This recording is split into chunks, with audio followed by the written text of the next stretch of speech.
Halo teman writers, hari ini kita akan bedah Aku, Babi, dan Cerita Perempuan. Seperti biasa, kita akan breakdown semua unsur-unsur yang ada di dalam novel yang kita bedah ya di channel ini. Nanti ada dua hal yang bisa kita dapatkan. Yang pertama tentu saja jalan ceritanya, menarik apa enggak gitu kan. Yang kedua, kita juga berusaha menggali teknik-teknik kepenulisan yang dipakai oleh penulisnya. Ya kan, kita cari juga kelebihannya, bahkan kita cari juga sesuatu yang bisa kita perbaiki supaya nanti semua itu bisa kita terapkan dalam proses menulis kita sendiri. Akan ada tips and trik menulis di akhir video, jadi tonton terus sampai habis. Pertama, aku ingin mengucapkan terima kasih banyak kepada AT Press, khususnya kepada CEO-nya Arini Nurul Haq telah mengirimkan aku paket buku Tat Akbar. Ada sekitar 3 atau 4 lagi mungkin yang merupakan satu paket dengan edisi TAT atau Tat Akbar tahun 2020.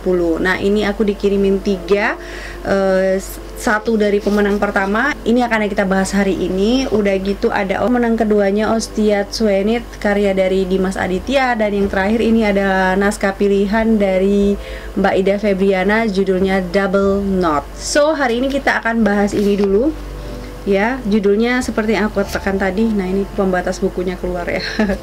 Jadi judulnya adalah, ini harus pakai koma, kalau enggak jadi Aku Babi ya. Aku, Babi, dan Perempuan. Ini dituliskan oleh Nandreans ya. Nama ini masih asing juga bagiku ya. Kalau tadi yang dua mungkin sudah pernah aku dengar ya, Mbak Ida dan Dimas Aditya.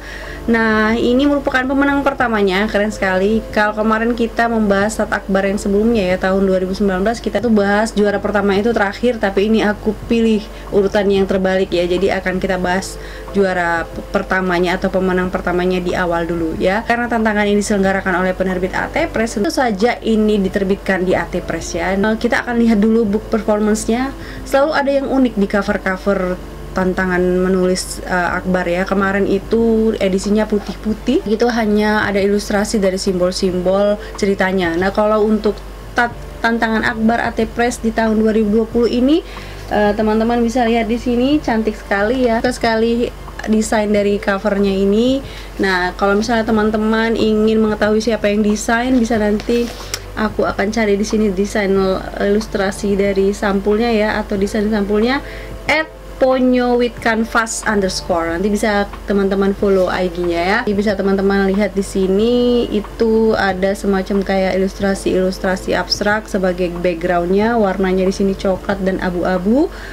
Di situ tentu saja ada tokoh utama kita, dan juga ada seekor babi dan api unggun ya. Sangat mewakili isi cerita, dan sampulnya menurut aku sangat menarik juga ya. Pastinya teman-teman pingin tahu isi ceritanya hanya dengan sekadar melihat covernya ini. Terus kalau masalah layoutnya, menurut aku semakin rapi ya. AT Press semakin rapi. Mungkin ada sedikit saja kayak lari layoutnya itu disalah enter, tapi sedikit saja, tidak banyak ya. Dan menurut aku sih cukup memiliki perkembangan yang keren sekali untuk AT Press ini, dan juga semakin keren. Jadi bagi teman-teman yang ingin bergabung dengan AT Press, aku sudah letakkan media sosial AT Press ya di description box. AT Press ini punya beberapa cabang, ada cabang Sumatera, ada cabang Bandung, ada cabang Bali, dan lain sebagainya. Ini teman-teman bisa cari sendiri, kepoin di media sosial mereka ya. Dan mereka ini sering sekali menyelenggarakan tantangan-tantangan menulis 1 bulan yang hadiahnya itu cukup besar dan sangat menantang ya. Tema-temanya sangat menantang. Nggak pakai lama lagi, cerita ini dimulai dari keresahan warga yang tinggal di pesisir sebuah pantai ya kan. Jadi mereka menemukan ada orang gitu tiba-tiba datang ya kan, seorang laki-laki tiba-tiba datang tanpa busana alias telanjang bulat, dan dia mengaku ingin mencari Tuhan di desa mereka. Jadi pria tanpa busana ini sangat yakin bahwasannya Tuhan itu ada di desa mereka. Tapi karena mungkin perilakunya juga aneh gitu ya, ya bisa menyerempet seperti orang-orang yang kurang waras, dan juga bahkan beberapa kali membahayakan warga desa gitu kan. Jadi akhirnya disepakatilah oleh warga kampung tersebut kalau si laki-laki ini dibunuh saja ya kan, supaya tidak menimbulkan keresahan-keresahan yang lebih panjang lagi. Kemudian ada sebuah keluarga pendeta yang melindunginya gitu di rumahnya. Jadi keputusan tersebut ternyata membawa dampak yang buruk juga sama keluarga pendeta ini.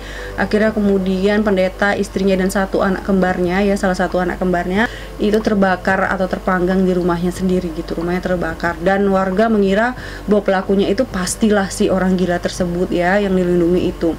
Nah, yang berhasil selamat adalah anak perempuannya Rosalina yang memiliki dua anak ya, sepasang anaknya laki-laki dan perempuan, tapi ini dia juga suaminya juga telah menghilang gitu ya, telah saat bertempur atau berperang hilang gitu, sampai sekarang belum diketemukan. Nah, satu lagi yang selamat adalah kembarannya dari yang telah meninggal ini tadi terpanggang. Nah, si Rosalina ini kemudian berlindung sama mertuanya, dan akhirnya mertuanya ini terpaksa melindungi si orang gila ini tadi karena ternyata anak-anak mereka ini akrab gitu sama si tokoh utama kita ini ya. Jadi memang si laki-laki ini disebut di dalam novel ini sebagai tokoh utama gitu aja ya, namanya nggak ada, hanya tokoh utama kita, itu aja namanya ya. Itu sangat menarik ya teman-teman. Jadi nanti dilindungilah oleh mertuanya ini. Nah, bagaimana nanti akhirnya kisah tersebut? Apakah keluarga si mertua ini juga mengalami kesialan-kesialan seperti keluarga pendeta itu tadi? Siapakah sebenarnya si tokoh utama kita ini, dan apakah dia betul-betul menemukan Tuhan? Oh, apakah nanti justru penduduk desa atau warga desa yang akan menemukan Tuhan berkat adanya tokoh utama kita? Yuk kita bahas lebih lanjut. Sinopsis yang aku ceritakan tadi tentu saja teman-teman bisa langsung memindai bahwa premis cerita atau ide cerita dari novel ini sangat keren sekali ya teman-teman, sangat unik sekali. Nah, sekarang kita akan membicarakan plotnya, bagaimana kisah ini dieksekusi ya. Plot ini sebenarnya dieksekusi dengan cukup sederhana ya, tapi isinya atau kontennya itu atau idenya itu yang mungkin yang unik menurut aku. Jadi kita tinggal memilih nih. Kalau misalnya teman-teman ingin memilih menikmati buku ini atau novel ini dengan cara yang harfiah, itu teman-teman akan siap-siap dengan berbagai kegilaan-kegilaan yang mungkin tidak akan berterima di logika teman-teman. Tetapi sebaliknya, kalau teman-teman ingin menikmati buku ini dengan cara yang memikirkan segala sesuatu yang di sini berupa kiasan atau metafor, ya simbol-simbol gitu ya, atau sesuatu yang diasosiasikan dengan hal yang lain, pastinya teman-teman bisa menerima absurditas atau keabsurdan atau keanehan-keanehan yang ada di dalam buku ini gitu ya. Contoh misalnya keanehan-keanehan itu bisa menjurus ke arah-arah yang menjijikkan. Misalnya si tokoh utama ini menjilati kotorannya sendiri gitu kan. Nah, tapi kalau kita mau asosiasikannya itu bisa menjadi sesuatu hal yang bermakna kayak gitu ya. Jadi teman-teman tinggal pilih. Kalau aku sih lebih baik memilih keduanya ya. Kita sesuaikan aja, hadirkan suatu fleksibilitas ketika membaca novel ini gitu, supaya semuanya itu bisa teman-teman nikmati gitu ya. Ada lagi contoh lain ketika tokoh utama kita ini kan selalu melakukan hal yang bertentangan dengan norma-norma penduduk desa gitu. Misalnya kalau teman-teman kiaskan dengan hal-hal yang sebenarnya terjadi, itu kan memang begitu ya, sesuatu. Atau kalau misalnya kita melihat ada orang nih yang melakukan sesuatu di luar norma sedikit, kita anggaplah dia udah gila gitu ya kan, kita anggaplah dia salah gitu ya, padahal setiap kebenaran pasti ada salah satu unsur salah, sebaliknya kesalahan pasti ada unsur-unsur yang benarnya juga gitu ya. Jadi tidak ada yang betul-betul benar di dunia ini dan tidak ada yang betul-betul salah di dunia ini. Teman bisa menikmatinya dari sudut pandang teman-teman sendiri.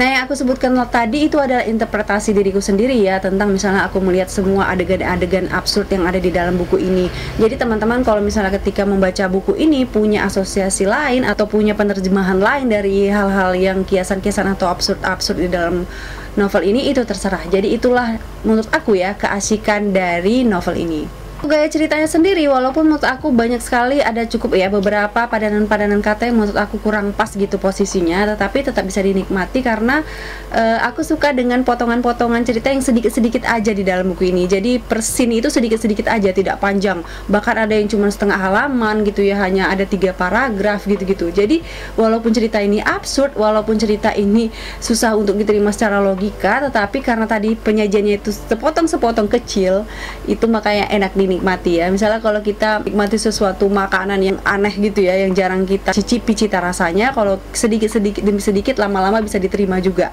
Nah, itu adalah teknik dari penulisan atau gaya cerita penulis kita Nandreans ini. Jadi aku menemukan dialog yang sangat menarik ya, banyak dialog yang sangat menarik di sini, dialog yang sangat kuat ya, strong dialogue. Nah, itu ada contohnya di halaman 114, aku akan bacakan. Kalian bahkan tidak pernah benar-benar mengenal Tuhan. Lalu dengan berani kalian menggunakan namanya untuk membunuhku. Lanjut tokoh utama kita dengan wajah super ceria. super ceria. Silakan aja, aku tidak masalah kalau memang harus mati di tempat ini. Banyak dialog-dialog yang cukup bermakna seperti itu ya, yang sangat menarik dan strong dialog. Belajar dialog juga di sini, dan bisa juga belajar gaya-gaya sepotong-sepotong itu tadi ya. Kalau misalnya teman-teman ingin menggarap sebuah cerita yang surrealis ya, aku bilangnya seperti ini ya, atau absurd seperti ini. Kalau untuk kurva karakter atau karakter arc di sini adalah contoh kalau misalnya teman-teman mau lihat karakter arc yang flat ya. Jadi kurva karakter atau karakter arc itu ada 3 jenis ya teman-teman. Ada dia positive change, di awal cerita itu dia buruk sekali atau menganggap dirinya buruk, di akhir cerita nanti dia akan mendapatkan perubahan yang positif. Kemudian ada yang sebaliknya negative change, awalnya dia itu adalah seorang yang baik tapi kemudian di akhir cerita dia menjadi seorang yang buruk gitu. Dan satu lagi adalah flat change. Nah, ini nggak ada perubahan sama sekali. Ya, ini contohnya. Tokoh utama kita di sini itu nggak ada perubahan sama sekali dari awal sampai akhir. Dia benar-benar ingin mencari Tuhan. Nah, siapa yang berubah di sini? Karakter-karakter yang mengelilinginya. Jadi semua yang ada di situ ya, mertuanya, Rosalinda, kembaran itu semuanya mengalami perubahan yang signifikan ya di dalam karakternya. Flat change referensi untuk teman-teman misalnya mau menggarap suatu cerita dengan karakter utama yang kurvanya itu tidak berubah dari awal sampai akhir. Untuk tata bahasa aku ingin koreksi sedikit saja. Di sini MDes penulisannya masih kurang tepat ya, masih kurang panjang. MDes itu kan tanda pisah yang panjang gitu ya, tanda pisah panjang itu kurang bagus penulisannya, tapi selebihnya menurut aku sudah cukup keren ya, karena AT Press ini di editing dengan cukup serius ya teman-teman. Jadi itu salah satu kelebihan dari AT Press ini. Oke, sampailah kita kepada reading time. Alright, aku akan bacakan pembukanya. Tidak ada yang bisa menjelaskan mengapa seorang pria telanjang bulat tiba-tiba saja muncul dari pantai. Dia berjalan dan mengaku hendak menemui Tuhan. Semua orang yang berada di gereja kecil itu sontak kaget dan tidak percaya dengan apa yang baru saja didengarnya. Bagaimana mungkin dia yang mengaku babi itu mendadak ingin menemui Ilahi? Bukankah itu konyol? Orang-orang suci saja tidak sembarangan bisa berkomunikasi dengan Tuhan. Lalu bagaimana bisa dia tiba-tiba saja muncul dan dengan gampang ingin dipertemukan? Dia pikir Tuhan itu siapa? Teman masa kecilnya. Ya, itu adalah paragraf pembuka dari Aku, Babi, dan Cerita Perempuan. Oh ya, nanti si tokoh utama kita ini juga mengaku babi ya, mengaku dia seekor babi gitu ya. Jadi nanti dia juga tinggal di kandang babi gitu ya, ketika dia diungsikan di rumah mertuanya si Rosalinda. Oh ya, kalau misalnya kita ingin mencari apa sih sebenarnya bisa diperbaiki lagi dari Aku, Babi, dan Cerita Perempuan ini, kalau menurut aku endingnya itu agak sedikit bias. Mau menuju ke endingnya itu agak kurang serk ya dengan ending yang seperti itu. Jadi keasikan cerita yang di awal itu agak sedikit dibiaskan sebenarnya di endingnya. Itu saja sih menurut aku ya. Sekarang kita masuk ke tips and trick. Misalnya teman-teman punya plot yang biasa-biasa saja, itu bisa dieksekusi menjadi luar biasa ketika teman-teman punya imajinasi yang juga luar biasa. Kita masukkan absurditas, kita masukkan surrealis, kita masukkan kiasan-kiasan, metafor, dan permainan kata, dan lain sebagainya. 2. Aku menemukan suatu formula nih, ketika kita sepanjang channel ini membahas tentang banyak buku-buku ya. Jadi buku-buku yang menarik seperti Aku, Babi, dan Perempuan ini menjadi pemenang pertama tantangan Akbar menulis AT Press tahun 2020 ini, itu punya rumus yang kayak gini kawan-kawan. Dalam plotnya itu, dia akan memaparkan akibatnya dulu, baru nanti sebabnya akan dipaparkan dalam sepanjang cerita. Jadi itu yang membuat kita penasaran. Oh, ada orang yang telanjang nih ya, itu adalah suatu kondisi di mana hal yang pasti ada penyebabnya gitu kan, kenapa dia bisa terdampar ke situ, kenapa dia bisa mencari Tuhan gitu kan. Nah, baru nanti diceritakan sebab-sebab yang lainnya. Seperti itu formulanya. Oke, baik, kalau misalnya teman-teman suka cerita yang absurd, surrealis, tapi cukup ringan ya dibaca karena emang tipis ya, jadi nggak akan bikin teman-teman pening juga ya, ingin menikmati sesuatu yang berbeda dengan cerita-cerita yang teman-teman sering baca. ini recommended ya teman-teman. Teman-teman bisa langsung pesan aja di AT Press ya, cari di media sosialnya. Semua alamat sudah aku letakkan di description box. CEO-nya Bu Arini Nurul Haq juga sudah aku letakkan alamat media sosialnya di description box. Jadi nanti langsung aja ya pesen novel ini. Baik, terima kasih kepada AT Press. Kalau misalnya ada kekurangan dalam review buku, aku mohon maaf yang sebesar-besarnya. Udah gitu aku juga mengucapkan terima kasih nih sama teman writers yang udah nonton video ini sampai habis. Tetap terus semangat menulis ya kan. Kutunggu karya-karya dari teman-teman. Tetap jaga kesehatan. Kalau misalnya suka video ini jangan lupa like, comment, share, dan jangan lupa juga subscribe. Juga nanti ditekan tombol notifikasinya supaya nanti langsung tahu kalau misalnya sudah ada video yang terbaru lagi. Jaga kesehatan teman-teman. See you.